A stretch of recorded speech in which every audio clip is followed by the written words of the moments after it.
Perkenalkan, nama saya Imelda. Saya perwakilan dari kelompok 2 akan membawakan materi kami yang berjudul Asuhan Keperawatan Filariasasi. Baiklah, saya akan langsung masuk pada materi yang pertama, yaitu definisi. Filariasis atau lebih dikenal dengan elephantiasiasi atau kaki gajah adalah penyakit akibat nematode yang seperti cacing, yaitu Wuchereria bancrofti, Brugia malai dan Brugia timon yang dikenal dengan filaria. Infeksi ini biasanya terjadi pada saat kanak-kanak dan manifestasi yang dapat terlihat muncul belakangan, menetap dan menimbulkan ketidakmampuan menetap. Filariasis adalah penyakit yang disebabkan oleh infeksi parasit nematode yang tersebar di Indonesia. Patofisiologi. Perubahan patologi utama disebabkan oleh kerusakan pembuluh getah bening akibat inflamasi yang ditimbulkan oleh cacing dewasa, bukan oleh mikrofilaria. Klarifikasi yang pertama.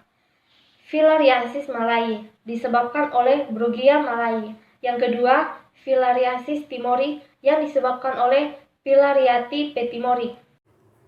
Selanjutnya ada komplikasi. Yang pertama, hidrokel yang besar sehingga menekan pembuluh darah. Yang kedua, indikasi kosmetik. Yang tiga, hidrokel pemakna dirasakan terlalu berat dan sehari-hari. 4. Siluria atau terdapat lemak dalam urin. 5. TPE atau topical pulmonary eosinofilia. 6. Hematuria. 7. Kelumpuhan saraf. Selanjutnya, konsep asuhan keperawatan yang terdiri dari yang pertama identitas, yang kedua riwayat kesehatan, yang ketiga pemeriksaan fisik, yang keempat pemeriksaan penunjang, dan yang terakhir penata laksana. Baiklah, di sini saya dari kelompok 2 akan mempresentasikan salah satu materi dari kami, yaitu tentang asuhan keperawatan chikungunya, yang dimana chikungunya yaitu penyakit yang disebabkan oleh virus chikungunya yang disebarkan ke manusia melalui gigitan nyamuk. Sebagai penyebar penyakit adalah nyamuk Aedes aegypti dan juga dapat oleh nyamuk Aedes albopictus. Nama penyakit berasal dari bahasa Swahili yang berarti yang berubah bentuk atau bungkuk, mengacu pada postur penderitaan yang bungkuk akibat nyeri sendi yang hebat. Masa inkubasi berkisar sampai 1-4 hari, merupakan penyakit yang self-limiting dengan gejala akut yang berlangsung 3-10 hari. Etiologi virus chikungunya merupakan anggota genus Alphavirus dalam famili Tugaviridae. Strain Asia merupakan genotip yang berbeda dengan yang di Afrika. Virus chikungunya masuk keluarga Togaviridae genus Alphavirus. Virus mengandung satu molekul single stranded RNA dan virus dapat menyerang manusia dan hewan. Virus dibungkus oleh lipid membran pleomorfik spherical dan diameternya mencapai 7-10 mm. Anatomi fisiologi yaitu susunan tulang atau skeletal. Kerangka merupakan salah satu unsur dari sistem penegak dan penggerak tulang-tulang manusia yang dihubungkan satu dengan yang lain melalui sambung dengan tulang atau persendian sehingga berbentuk kerangka yang merupakan sistem lokomotif pasif. Selanjutnya akan diatur oleh alat-alat lokomotif aktif dari otot. Karakteristik skeletal yaitu ada 2, tulang panjang dan tulang atap kepala. Patofisiologi demam chikungunya mempunyai masa inkubasi. Periode sejak digigit nyamuk membawa virus hingga menimbulkan gejala sekitar 2-4 hari. Pada saat virus ke dalam sel secara endositosis, virus tersebut menuju sitoplasma dan retikulum endoplasma. Di dalam sitoplasma terjadi proses sintesis DNA dan sintesis RNA virus. Gejala penyakit ini sangat mirip dengan gejala demam berdarah. Hanya saja kalau chikungunya akan membuat semua persendian terasa ngilu. Ada beberapa tanda dan gejala chikungunya. Yang pertama, demam. Demam biasanya demam tinggi, timbul mendadak, disertai menggigil dan muka kemerahan. Kedua, sakit persendian, seperti nyeri sendi lutut, pergelangan, jari kaki, dan tangan serta tulang belakang. Ketiga, nyeri otot. Nyeri bisa pada seluruh otot atau pada otot bagian kepala dan daerah bahu. Kadang terjadi pembengkakan pada otot sekitar mata kaki. Keempat, bercak kemerahan atau ruam pada kulit. Kelima, sakit kepala konjuntiva, injection, dan sedikit fotofobia. Keenam, kejang dan penurunan kesadaran. Ketujuh, gejala lain yang kadang dijumpai adalah pembesaran kelenjar getah bening di bagian leher dan kelopas pembuluh darah kapiler. Kedelapan, gejala yang timbul pada anak-anak sangat berbeda seperti nyeri sendi tidak terlalu nyata dan berlangsung singkat. Pemeriksaan penunjang, pemeriksaan laboratorium. A. Isolasi virus paling akurat. B. 2-5 mil darah dalam minggu pertama perjalanan penyakit. C. Virus cikungunya atau efek sitopatik dikonfirmasi dengan antisetrum cikungunya spesifik. D. Hasil didapat dalam 1-2 minggu. Pemeriksaan serologi.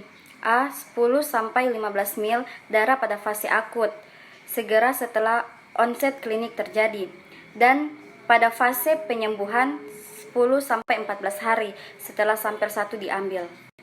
Penata laksanaan. Untuk memperbaiki keadaan umum penderita, dianjurkan makan makanan yang bergizi, cukup karbohidrat, dan terutama protein, serta minum sebanyak mungkin. Perbanyak mengonsumsi buah-buahan segar atau minum jus buah segar. Pemberian vitamin peningkat daya tahan tubuh mungkin bermanfaat untuk penanganan penyakit. Daya tahan tubuh yang bagus dan istirahat cukup bisa mempercepat penyembuhan penyakit. Minum banyak juga disarankan untuk mengatasi kebutuhan cairan yang meningkat saat terjadi demam.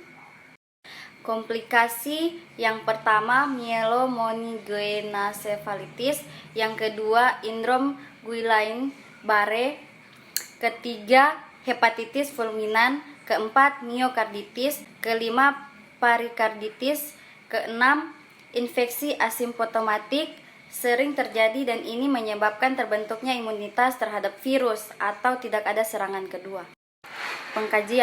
Pengkajian merupakan tahap awal yang dilakukan perawat untuk mendapatkan data yang dibutuhkan sebelum melakukan asuhan keperawatan.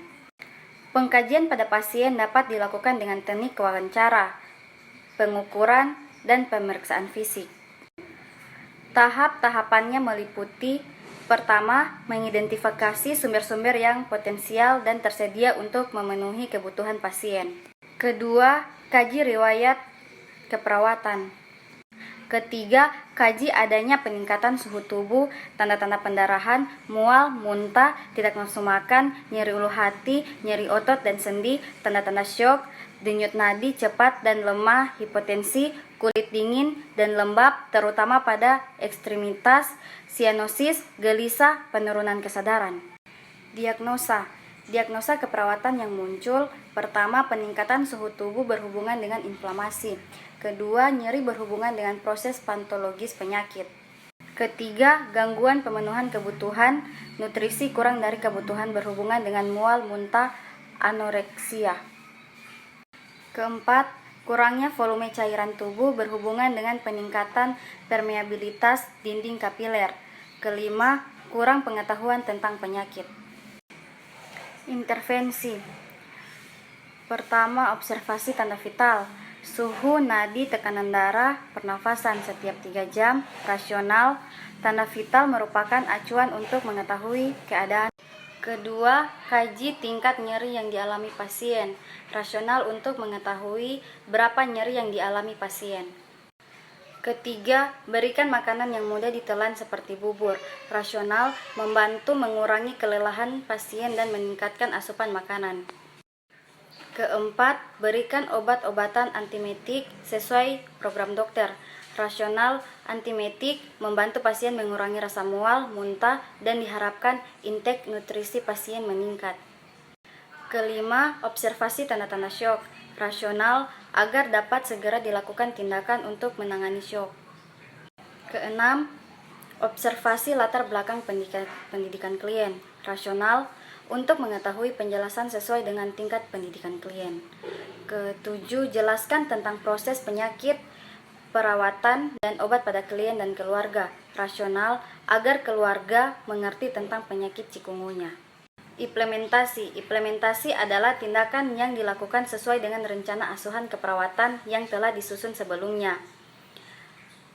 Berdasarkan tindakan yang lebih, di mana tindakan yang dilakukan mencakup tindakan mandiri dan kolaborasi dengan tim kesehatan lain. Materi yang akan saya bawakan yaitu tentang penyakit ISPA. Infeksi saluran pernapasan akut Atau ISPA adalah infeksi saluran pernapasan akut yang menyerang tenggorokan, hidung, dan paru-paru yang berlangsung kurang lebih selama 14 hari. ISPA mengenai struktur saluran di atas laring, tetapi kebanyakan penyakit ini mengenai bagian saluran atas dan bawah secara stimulan atau berurutan. ISPA adalah penyakit akut Yang disebabkan oleh virus, bakteri, maupun rickettsia. Bakteri-bakteri yang paling sering terlibat adalah Streptococcus grup A dan H. influenza yang terutama dijumpai pada anak.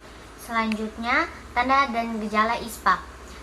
Adapun tanda dan gejala ISPA banyak bervariasi antara lain demam, pusing, malaise, lemas, anoreksia, tidak nafsu makan, vomitus, muntah, fotofobia, gelisah, batuk, keluar sekret, stridor, dyspnea. Selanjutnya, tanda dan gejala ISPA. Terapi farmakologi itu obat-obat yang biasanya digunakan untuk penyakit ISPA. Misalnya yang pertama itu antibiotik, obat penisilin, cefalosporin, dan makrolida.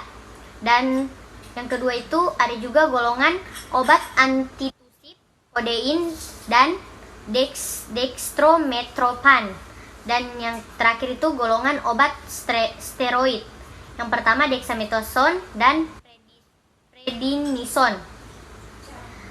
Selanjutnya yang terakhir itu terapi non farmakologi. Adapun perawatan di rumah itu Saya akan membawakan presentasi dari kelompok 2 yaitu asuhan keperawatan malaria. Definisi, malaria adalah suatu penyakit akut dan bisa menjadi kronik disebabkan protozoa yang hidup intrasel genus Plasmodium yang ditandai dengan demam, anemia, dan splenomegali. Tentang asuhan keperawatan penyakit leptospirosis.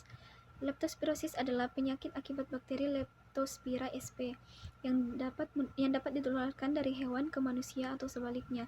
Infeksi dalam bentuk subakut tidak begitu memperlihatkan gejala klinis, namun pada infeksi akut ditandai dengan gejala spesies seperti radang ginjal interstisial, anemia hematolik, radang hati, dan keguguran. Leptospirosis adalah zoonosis penting dengan penyebaran luas yang mempengaruhi sedikitnya 160 spesies mamalia. Contoh yang pertama seperti tikus. Tikus merupakan reservoir yang paling penting, walaupun mamalia yang lain yang sama dengan hewan peliharaan dan domestik. Minuman yang tercemar dikonsumsi, maka terjadilah penularan penyakit leptospirosis dari hewan kepada manusia. Penularan dari manusia kepada manusia sampai saat ini masih belum terjadi. Gejala klinis yang dapat tampak yaitu ikterus atau jaundice, yakni warna kuning kekuningan karena pecahnya butir darah merah atau eritrosit, sehingga ada hemoglobin dalam urin. Leptospirosis adalah penyakit yang disebabkan oleh infeksi bakteri Leptospira yang menyerang hewan dan manusia. Bakteri ini berbentuk spiral dan dapat hidup di dalam air tawar selama lebih kurang 1 bulan. Kemungkinan infeksi